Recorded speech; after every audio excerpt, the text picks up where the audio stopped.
सहारा प्रणाम। सहारा से जुड़े हुए हमारे साथीगण और हमारे निवेशकर्तागण, एक बार फिर से आपका स्वागत है। कल के वीडियो के बारे में कई सारे लोगों के मैसेज और फ़ोन प्राप्त हुए। जिस प्रकार का टाइटल उस वीडियो का था, उससे काफ़ी सारे लोग थोड़े से परेशान या परेशानी महसूस किए।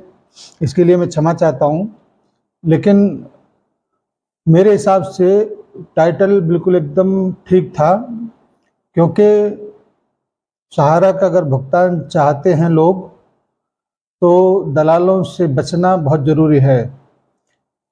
ये बात मैंने उस वीडियो में बोला है और इस बात को भी बोला है कि हमारे देश का इतिहास ये बोलता है कि जिस भी फाइनेंशियल इंस्टीट्यूट का दरवाज़ा बंद हुआ, कभी भुगतान नहीं हो पाया। और ये यदा कदा इस कोशिश में लगे पड़े हैं कि कैसे भी करके सहारा को बंद कराया जाए, और ऐसा करना इनकी बाध्यता हो सकता है, क्योंकि इन्होंने भुगतान कराने के नाम पर करोड़ों रुपए का जो कलेक्शन किया है वो इसको करने के लिए बाध्य करता है। इन सारे लोगों का भांडा फोड़ने के लिए और आपको चेताने के लिए ये कहानी या ये वीडियो कहना बनाना बहुत ज़रूरी था। आज का जो टाइटल है वो भी उतना ही सत्य है जितना कि कल वाला था। 100% की गारंटी भुगतान की बिल्कुल है, और वो भी सहारा से। लेकिन इसके लिए या इसका जो डोर है, जैसे कठपुतली का डोर होता है, वैसे ही सहारा का जो डोर है वो सुप्रीम कोर्ट के पास है। और सुप्रीम कोर्ट कब सुनवाई करेगा ये तो किसी के भी हाथों में नहीं, लेकिन जब भी सुनवाई करेगा और जिस दिन भी सहारा को राहत देगा, आपका भुगतान 100% श्योरिटी के साथ आपके घर तक पहुंचाने का कवायद शुरू हो जाएगा। साथियों, कभी कभी लगता है कि विलम्ब होता ही जा रहा है, लेकिन ये भी परम सत्य है कि कभी कभी परिस्थितियां ऐसी भी हो जाती हैं कि हमारे और आपके हाथों में नहीं रहती। तो क्या करना होता है ऐसी परिस्थितियों में? ऐसी परिस्थितियों में पूरे धैर्य के साथ, हिम्मत के साथ, अपने ऊपर जो बड़े बड़े अधिकारी सुप्रीम कोर्ट के हों, जज साहब हों या सरकारी नुमाइंदे हों, उन सब के कार्य पद्धति का इंतजार करना होता है कि किस प्रकार से वो अपने कार्यों को शुरू करेंगे। उसी का इंतजार हम लोग कर सकते हैं, वही हम लोग कर भी रहे हैं। लेकिन इस बीच जब सुप्रीम कोर्ट की सुनवाई अभी तक चालू नहीं हुआ है और सुप्रीम कोर्ट में अभी तक जो भी हम लोग देख रहे हैं वहाँ पर कोई भी किसी प्रकार का हलचल नहीं है, तो यही हम लोग कह सकते हैं कि जब तक सुप्रीम कोर्ट ये न कह दे कि सहारा को बंद करना है, सहारा के अधिकारियों को जेल में डालना है, तब तक निचले स्तर पर जितनी भी कार्रवाइयाँ हैं उन सब की कार्रवाइयाँ बेकार हैं, क्योंकि मुख्य मुद्दा सहारा का सुप्रीम कोर्ट पर लंबित है। और उसके बाद जितनी भी कार्रवाइयाँ, जितने भी प्रशासनिक अधिकारी या निचली कोर्ट के माध्यम से होता है, वो कोई मायने नहीं रखता। मायने केवल और केवल सुप्रीम कोर्ट का ही होगा। इसके कई सारे उदाहरण आपको देखने को, सुनने को मिले होंगे। अब 100% भुगतान की गारंटी कैसे होगा?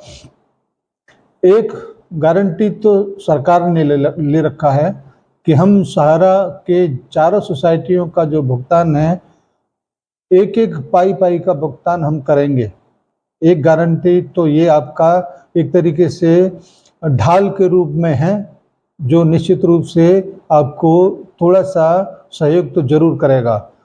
दूसरा गारंटी सुप्रीम कोर्ट के माध्यम से सहारा के आधार पर हो सकता है कि जिस दिन सहारा के पास वो पावर आ जाएगी कि भुगतान आप करिए, तो भुगतान आपके घर तक पहुंच जाएगा।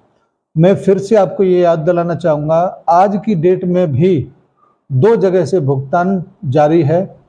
एक भुगतान सुप्रीम कोर्ट के आदेश पर जो पोर्टल बनाया गया है उसके माध्यम से मैक्सिमम 50,000 रुपये का भुगतान लोगों के खाते में पहुंचा, जिसमें 5,000 करोड़ के लगभग का भुगतान अभी तक लगभग हो भी चुका है।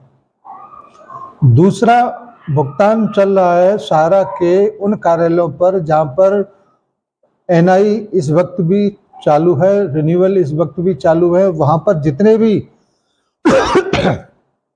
संसाधन उपलब्ध हैं उन संसाधनों के आधार पर भुगतान वहां से भी हो रहा है।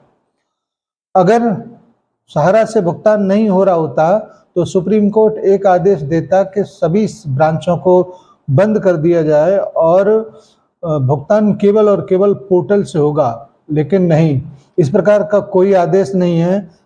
यानी कि भुगतान का जो अधिकार है वो आज भी सहारा के पास है, लेकिन एक प्रॉब्लम की वजह से सहारा भुगतान नहीं कर पा रहा है, वो भी फंड की अनुपलब्धता के कारण। आज पोर्टल अगर भुगतान कर रहा है वो है उसके पास फंड, और फंड जैसे ही 5,000 करोड़ रुपए समाप्त हो जाएगा तो वहां से भी भुगतान नहीं हो पाएगा। तो ये बात आप लोगों को समझ जाना चाहिए कि अगर सहारा को बाइंड अप करना होता, सहारा को बंद कराना होता, तो सुप्रीम कोर्ट ये आदेश देता कि चाहे वो खाते मेच्योरिटी में हो, चाहे वो खाते मेच्योर नहीं हुए हों, सबका भुगतान करना चाहिए। लेकिन ऐसा कोई आदेश वहाँ से नहीं है, और 31/3/2023 तक के जो खाते पूरे हुए हैं केवल वहाँ तक की ही भुगतान का गारंटी CRCS के माध्यम से है, जबकि सहारा के ऊपर इस प्रकार का कोई बंदिश नहीं है कि वो अपने ब्रांचों पर जहाँ पर भुगतान हो रहा है वहाँ पर फंड की उपलब्धता मौजूद है तो वहाँ से भी हल्का फुल्का भुगतान जैसी कैपेसिटी फंड की है उस हिसाब से किया जा रहा है। अब आप लोगों की समझ में ये आ गया होगा कि 5,000 करोड़ रुपए समाप्त होने के बाद सुप्रीम कोर्ट में जब इस मामले को लेकर बातचीत होगा तो सेबी के पास वर्तमान समय में ब्याज सहित 30 से 35,000 करोड़ रुपए के लगभग का अमाउंट है। अगर उस अमाउंट को ही सहारा को या CRCS को अगर दे दिया जाता है तो भुगतान 50,000 रुपये से ऊपर की रेंज तक में भी होगा, और सहारा के पास अगर आ जाता है तो वो ब्याज सहित भुगतान की व्यवस्था निश्चित रूप से होना चालू हो जाएगा। इस प्रकार का जो एक मंथन होता है या इस प्रकार का जो व्यवस्था होता है उसमें अपने दिमाग को, अपने आँखों को, अपने कान को खोल कर रखकर सोचने की ज़रूरत होती है। जो व्यक्ति पैसा लेकर भुगतान कराने के लिए आप लोगों को बरगलाने का कोशिश कर रहे हैं, उनकी मंशा किसी भी व्यक्ति का भुगतान कराने का नहीं, बल्कि उनको और लोगों को बेवकूफ़ बनाकर उनसे चंदा उगाही करके अपने बच्चों के फ्यूचर को सुरक्षित कर देने का है। क्योंकि भुगतान तो हमारे कस्टमर का भी है, हमने तो किसी व्यक्ति से एक पैसा नहीं लिया, क्योंकि हम लोग ये जानते हैं कि सुप्रीम कोर्ट सहारा को जिस दिन अधिकार देगा सहारा एक एक पैसे का व्यवस्था करके आप लोगों के घर तक पहुंचाने की व्यवस्था भी करेगा। क्योंकि सहारा का ये इतिहास रहा है कि अगर किसी भी व्यक्ति का 10 रुपया भी अगर जमा रहा पूर्व में तो उसका भी 1 रुपये की ब्याज के साथ 5 रुपये के कागज़ के ऊपर उसने वो पेमेंट आपके घर तक पहुंचाया। तो ऐसी संस्था के बारे में अगर आप लोग इतना गलत सोचना शुरू कर देते हैं कि अब सहारा का भुगतान नहीं होगा, तो निश्चित रूप से आपको खुद को टटोलने की ज़रूरत है कि आखिर हम लोग ऐसा क्यों सोच रहे हैं। साथियों, सहारा श्री जी भी इस बात को कहते कहते हमारे बीच अब नहीं है कि हम अपने निवेशकों को भुगतान करने के लिए प्रतिबद्ध हैं, और सुप्रीम कोर्ट से हमको राहत मिलेगा तो हम निश्चित रूप से इस कार्य को अवश्य करेंगे। ऐसी ही मंशा वर्तमान के मैनेजमेंट की भी है, क्योंकि वो सहारा श्री जी के ऊपर लगे हुए उस कलम को जरूर धोना चाहेंगे जिसने संस्था को खड़ा किया है। इसीलिए मैं बहुत मजबूती के साथ, पूरे आत्मविश्वास के साथ और संपूर्ण समर्पण के साथ इस बात को फिर से एक बार कहना चाहूँगा कि सहारनडीह परिवार का भुगतान 100% होगा और उसको कोई रोक नहीं सकता है। हाँ, ऐसे दलाल जो पैसा लेकर भुगतान कराने का ठेका लेके बैठे हुए हैं, ये कुछ न कुछ अवरोध पैदा करने का कोशिश इतने दिनों से करते रहे हैं, इससे भी भुगतान में विलंब हुआ है। अगर ये अवरोध पैदा नहीं करते तो आज भी ब्रांचों से भुगतान बदस्तूर जो फंड की उपलब्धता होती उसके आधार पर होता रहता। लेकिन इन लोगों ने सरकार के माध्यम से जो भी कंप्लेंट ने शिकायतें करके वो सारी प्लानिंग को खराब कर दिया और नतीजा ये निकला कि मैक्सिमम ब्रांचेज बंद हो गया, कारोबार बंद होने की वजह से। और हमारे जमाकर्ताओं का, निवेशकर्ताओं का जो एक पोर्टल पर कमियां जो आती जाती रही हैं, उनको दूर करने का संसाधन भी बंद करा दिया। तो ऐसी स्थिति में नतीजा ये निकलता है कि आप उसके पक्ष में खड़े हो जाओ जो भुगतान करने में सक्षम है, उसके पास कैपेसिटी है और उसके पास खड़े होने का कोई कारण नहीं है जो आपसे पैसे लेकर भुगतान कराने का दावा करता है। इसीलिए आप लोगों से मैं बार बार सतर्कता पूर्वक इस बात को कहता रहा हूँ कि प्लीज़ आप सबसे ज़्यादा विश्वास सुप्रीम कोर्ट पर करिए, क्योंकि वहाँ से ही आदेश आएंगे, वहीं से ही आपकी भुगतान की व्यवस्था बनेगी और सहारनडीह परिवार के माध्यम से आपके ब्याज सहित भुगतान करने की जिम्मेदारी सहारा के शीर्ष प्रबंधन की है और वहीं से वो भुगतान भी होंगे। क्योंकि केवल 50,000 भुगतान करने के बाद जो भी प्रपत्र हैं वो भी आज डिपॉजिटर के पास हैं और जब वो प्रपत्र सरेंडर होंगे तब उसका फाइनल सेटलमेंट होगा, तब वहाँ से आपको निपटारा होगा आपके डिपॉजिट का। तो मेरा आप लोगों से यही कहना है कि कभी भी किसी भी परिस्थिति में आपके हौसले न टूटें, धैर्य न खोएं, हिम्मत न तोड़ें, तो हम लोग निश्चित रूप से अपनी मंजिल को प्राप्त कर लेंगे। क्योंकि अक्सर करके आपदा में अवसर ढूंढने वाले लोग आपके आसपास भी निश्चित रूप से होंगे।